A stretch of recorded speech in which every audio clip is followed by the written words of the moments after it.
Alors aujourd'hui, on va vous initier à l'art du pâté en croûte. Et pour ça, j'ai fait appel à la chef Laetitia Vis, qui sera accompagnée de Laurent, qui est spécialiste en menuiserie, mais un bout de cuisine, bien évidemment. Et pour réaliser cette recette très simple, j'ai eu envie de vous faire découvrir un lieu que j'adore. C'est la maison Payani, qui a été repris par Marie Caffarel, une magnifique charcuterie de quartier, comme on les aime.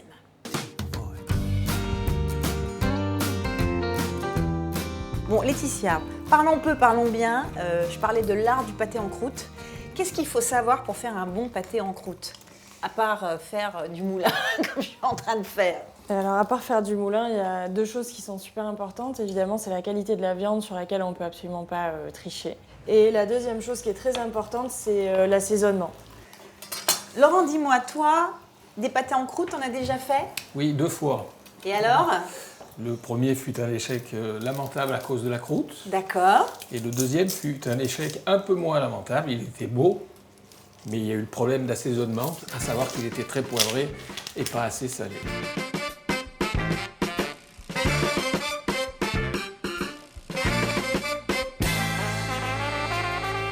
Alors, on va vous rappeler qu'on a haché quel type de viande, là? Là, on a haché le cochon, donc en gros, un tiers de Ouais. gorge, d'épaule et de poitrine fumée. Et tu fais le magret de canard, par contre, au couteau. Oui, Pourquoi? pour qu'on ait des petits morceaux et que ce soit plus agréable quand on le mange. Je sais que tu as une question, Laurent, qui te taraude. Oui, j'ai raté mon fameux pâté croûte parce qu'il était très mal assaisonné. D'accord. Donc Laetitia, quel est donc le secret?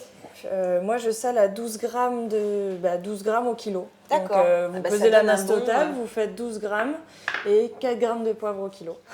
On va rajouter. Des pistaches.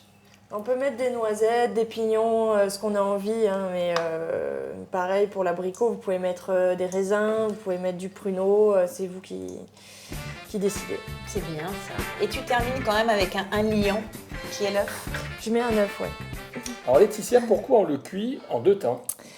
Pour éviter de faire l'erreur que tu as faite la première la fois, pâte. justement, c'est que c'est difficile d'avoir une cuisson homogène sur la pâte et sur la farce. Donc en faisant ça, en fait, on évite tout risque De détrempage. de détrempage, De de pâte ratage. trop cuite et de farce crue à l'intérieur. Voilà.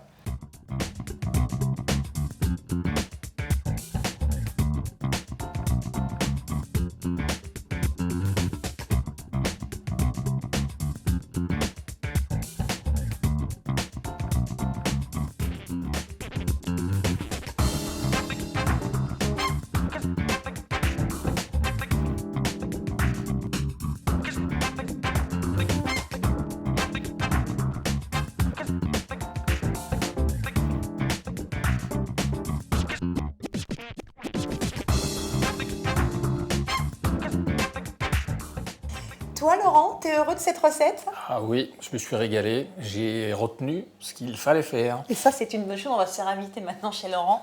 Merci Laetitia pour cette belle recette. Merci à toi. Merci Marie de nous avoir accueillis dans ta charcuterie. Alors vous voyez, la charcuterie, c'est une histoire de femmes. On vous remercie, on vous embrasse bien fort. On vous dit à très vite pour de nouvelles aventures dans Ensemble Cuisinons. C'est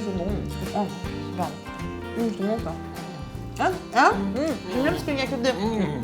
Marie, tu valides la recette de Laetitia? Complètement. Pas mal, hein? Merci. Son fonctionnement charcutier. C'est très bon.